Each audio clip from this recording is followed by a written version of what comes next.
heavily on communication. We had spoken earlier about when people don't have a shared language almost. But are there any other instances where communication is difficult?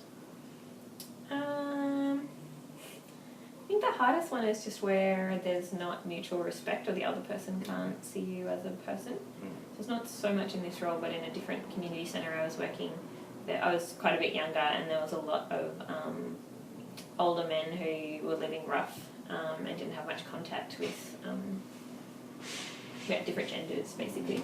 And so we just say really inappropriate things and be quite lecherous, I guess, for want of a better word. Yeah. And so trying to manage that as a professional paid worker, but also being well, actually, most of my work relies on an underpinning of you see me as a person and I'll see you as a person. Because that's pretty much what I can offer, is I can see you as a person in a day or a week or a year or a life where people don't see you, but if you can't see me, then I can actually do that for you. So acknowledging that to myself, and in those circumstances having particular lines to draw upon, so in the moment I'm not just whoa, but so I had just standard lines which were thanks, but that's not important to me, or I can see you trying to compliment me, but that makes me feel really uncomfortable and it's quite inappropriate, so let's do something else, or let's talk about your housing situation, what are we here for? Or just kind of giving up or just being you know what, clearly I can't help you because you're not willing to respect me as a person, so yeah. So maybe you can wait until this other guy who you're not going to be all lecherous on is free to have a chat with. Yeah. And kind of being upfront about that. Definitely. It's really uncomfortable and hard. It does sound like it, yeah. I can't imagine that I would do very well. I would imagine that I would have a lot of trouble in that situation too. You're talking about almost a lack of respect for being human. How is it, how have you found, what boundaries have you put into place that have allowed you to signal to the other person that you are in need of that respect? Yeah. I mean, apart from those really kind of direct responses, I probably put on a slightly different persona, or I'm probably a bit more firm and a bit more gruff or rougher. So you're maybe almost removing yourself from the situation, emotionally withdrawing from that, or are you? So I just wanted to clarify. Emotionally withdrawing from that, or putting up almost a front, maybe? Yeah, I think a bit of the emotional withdrawing, but then I think also just trying to, because I think part of the problem is people falling into gender roles or only seeing me as a particular gender and therefore interacting with their gender rather than as a human. So then disrupting that by not being I'm a friendless small person, woo! As opposed to being okay, so we're here to talk about this, what do you want? How's that going for you? That sounds shit. So just being more upfront and direct. So it sounds like you also get more assertive in those situations. Yes. Yeah, and don't fuck with it, basically, is the underlying message. Yeah. But not in a bad way, just in I mean, and my version, I just swore on a camera. So yeah, that's the underlying. But but still trying to be welcoming about that, of being friendly. Yeah. But being treat me like a human. Yeah. So managing a person that you need to give resources to who might not be giving you that respect in a really assertive way tends to help. Yeah, I think so. And people tend to respect that or respond to that. And if they don't, that's their own. That's kind of, there's not much I can do about that. Yeah. Or they're having their own rough time. And you're okay, well, you have some mental health issues, and that means I'd probably respond differently as well. If it's this is probably more a mental health thing rather than you being a sexist dude. Yeah. Or, a bit of combo. Yeah, a bit of combo. Yeah. Sorry. Oh, I was just going to say, in my experience with working with people who are either sexist or racist, it's always been really hard for me to keep those clear-cut boundaries without, really snapping, I guess. Yeah. Really being, a bit more assertive than I should probably, or just backing off, much too much. Or, letting it roll versus being really aggressive almost. have you also had to have a little bit of that too? Yeah. Definitely find the impulse to back away very strongly, or also the wanting to just like ignore it politely and realizing actually that means that you don't learn anything, and that sets up a bad dynamic. So I had to learn the hard way that wasn't a good idea. Yeah. I remember again at my very first job, my boss, like, we were doing like role plays, like this one guy in particular who like, I guess essentially groped me inappropriately at work, and having to like have the conversation with him You around seem like so cavalier about that. Like that sounds a bit terrible. Like yeah, I guess it was a long time ago. Yeah, I guess it was a fairly like, it wasn't like, it was a fairly mundane, it was like more of a brush pass that wasn't quite a brush pass, so it wasn't like something truly, like, it wasn't, I don't know, it's just a really quick inappropriate moment. I was like, wait, did you just, oh! That doesn't seem like something that, like, I would want to deal with at work.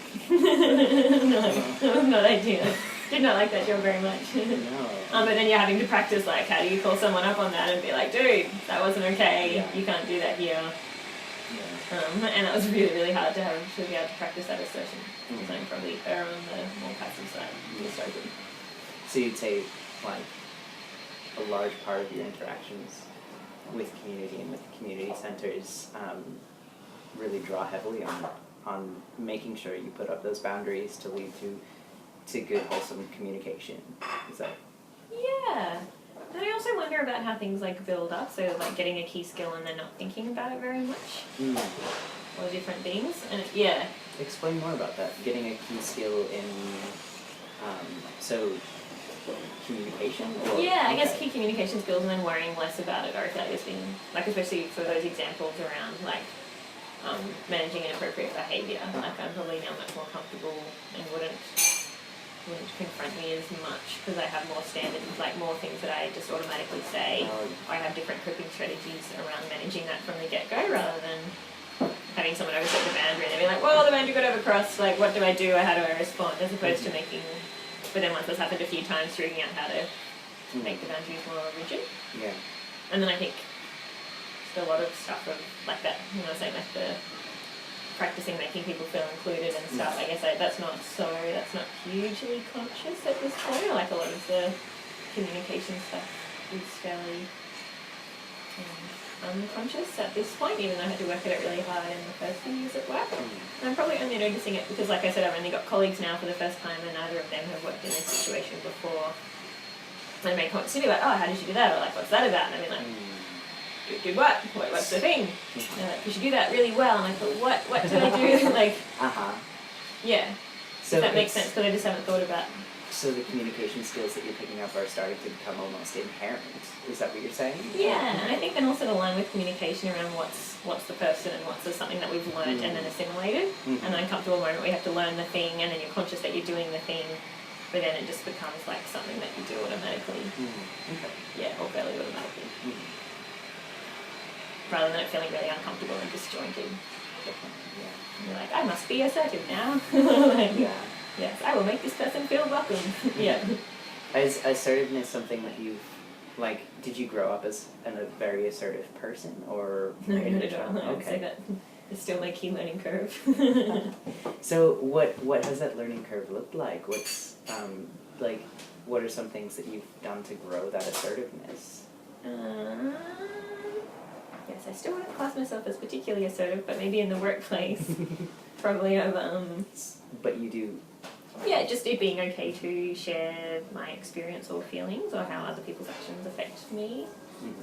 And that being okay to do in a professional context, to be like, dude, when you do that, this has this negative impact on me. Assertiveness. Yeah, I'm probably much more assertive at work because I feel like that maybe then part of the role is protecting others. So that's like an easier one to do. Especially, you know, if there's racism or something, then I'm not gonna. Then I'm worried about the other person and making people feel safe. So then it's easier to be assertive. But that doesn't really answer your question around how that happened. Oh, and having the standard lines, or having a few key lines that I can draw out. at will, rather than have to think like, oh God, something just happened. What do I say? What do I say? Oh, they've left. As opposed to like, Yeah. you know, actually we don't do that here. Or like, oh, this is a safe space, so that's, you know, we want everyone to feel welcome, and that comment isn't welcome here, but you're still welcome. Oh, yeah. So And that's- figuring out ways to communicate that easily without having to think it through every time. Yeah, and that has to be that for me would be a really hard line to draw, especially when you said that comment's not welcome here, but you are. How do you deal with a person who is making comments, but still needs the help and resources that you're providing? Yeah, that's a really good question. I guess I've been pretty lucky so far, at least in this role right now, because it's still fairly new in terms of the centre stuff. And not most people, once you remind them a few times, are okay about it, or people really get their back up and storm out, but then like just come back in a few months' time. Or respond well to having boundaries set sometimes. And I think we always have a sign up, or that's what we need to put up, a sign on the door being like, you know, this is a safe space, like, which means that people of all cultures and races and gender identities and sexualities are welcome. So then when someone does do something inappropriate, it's not me calling your person, like calling you up, it's like, hey, like, did you see the sign? You know, we're a welcoming space.